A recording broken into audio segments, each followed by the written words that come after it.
In brightest day, in blackest night, no evil shall escape my sight. Let those who worship evil's might beware my power, Green Lantern's light. What's going on, everyone? Park Life Nerds here, back, and it is 2024. I figured we'd start this year off covering some of my favourite characters in the DC comic series, and that is the Lantern Corps. And today we'll start off with the OG Corps, the Green Lanterns. So, for people who don't really know the Green Lanterns are basically the space police. They wield rings on their fingers which hold the green light of will or willpower. Each lantern controls and watches over a section of space or the universe, usually involving their home planet, basically making sure no evil goes on in that area. The Green Lanterns themselves were created by the Guardians of the Universe. They weren't the first attempt at a galactic space police. Originally there was the Manhunters, but after they failed, they tried doing a different system and looked to harness the power of will. In doing so, they created the first Green Lantern power battery.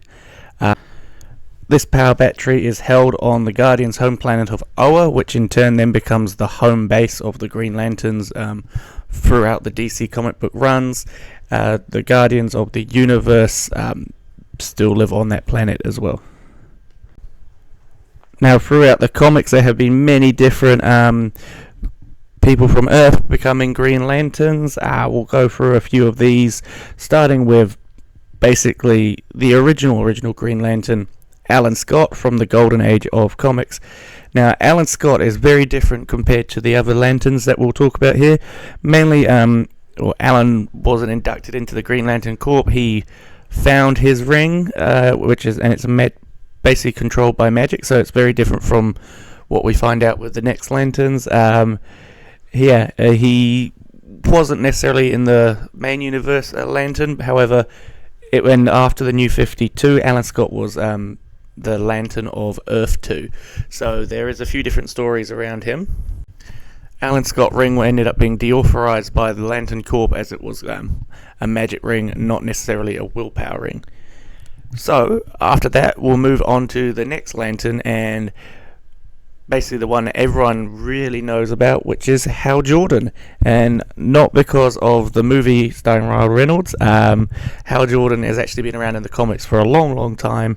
He was first created in 1959, and he basically was this big retelling where instead of being Earth-based, Hal Jordan was going to be a bit more intergalactic.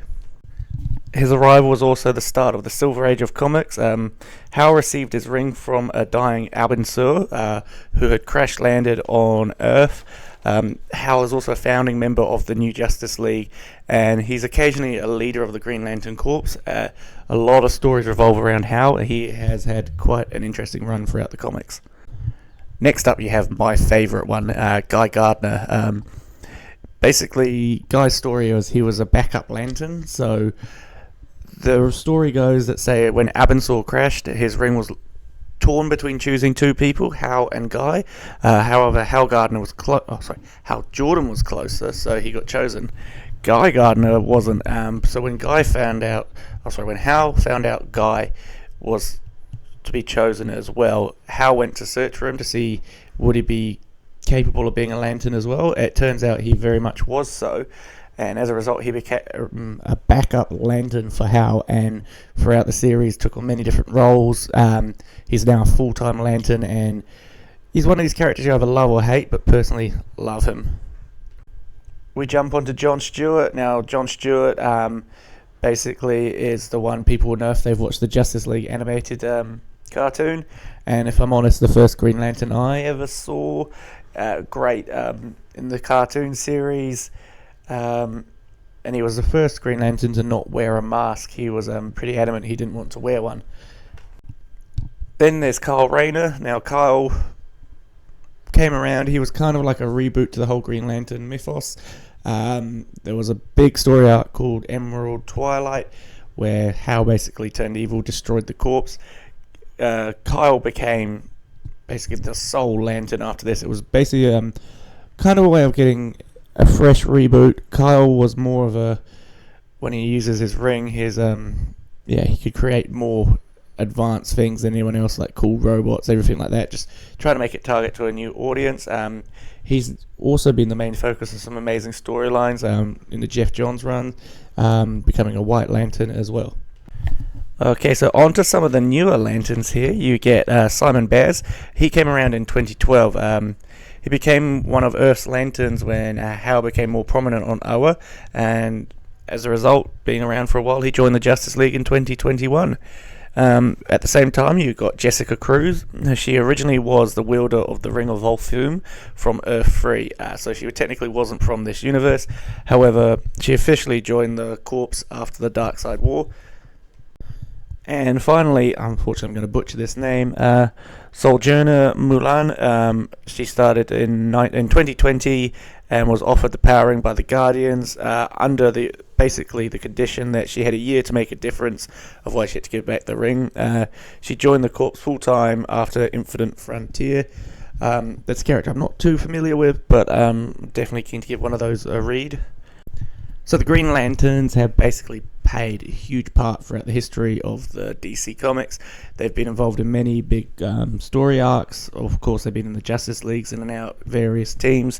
But here are some stories that, if you're looking to read up about Green Lanterns, definitely get your hands on. I would definitely start with Blackest Night. Now, this story is incredible. It is the blowout of basically a slow build throughout Geoff Johns' run. They build up the emotional spectrum, introduce so many different corps.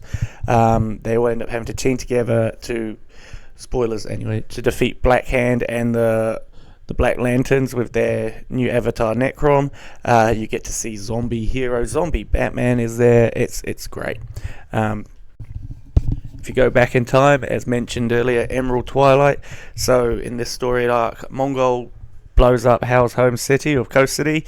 Hal loses his mind, goes a bit crazy, tries to recreate it with the power ring, but it goes against his protocols. So the Guardians try to strip him of the ring. He declines and goes basically on a bit of a rampage, killing all the Lanterns, taking all the rings. This is where Kyle Rayner comes into everything. You get Hal Jordan Parallax, and Parallax becomes quite an important character when it comes to the Sinestro Corps. Great story. And as I mentioned, Sinestro Corps, why not the Sinestro Corps War? So, Sinestro becomes the leader of the Sinestro Corps and wields the yellow light of fear. In this story, he decides he's going to take on the Green Lanterns. It forces them to change everything they do, and the tipping point to the Blackest Night. You basically get the Guardians having to re-change everything so that they can actually kill with the rings. Beforehand, they could not kill, so they were fighting a war against basically people like them who had no boundaries versus them who had to keep it safe and sound. Brightest Day, introduction of the White Lantern, and basically the follow-on from the Blackest Night. You find out why 12 heroes came back from the dead previously in the Blackest Night, and you get a lot about Kyle Rayner being the White Lantern, but still a great Green Lantern read. And finally, for now, I would recommend Wrath of the First Lantern. So Volthoom is back. He's the First Lantern of the multiverse. That name ties in with Jessica Cruz and her ring. And he's got the Third Army, who appear to be unstoppable. Basically, you've got to figure out how they're going to stop it, and it's just another good story which brings all the emotional spectrum back together. You've got to get there and read it. And there you have it, a brief run through of the Green Lantern Corps. Really cool series if you want to get your hands on some of those comics. I love the Corps in general. If I'm honest, Green Lanterns are one of the main ones. However, when I start reading it, I do love learning about these other ones, so we'll get into those over the next few days or weeks. Thank you for listening, and see you next video. Cheers.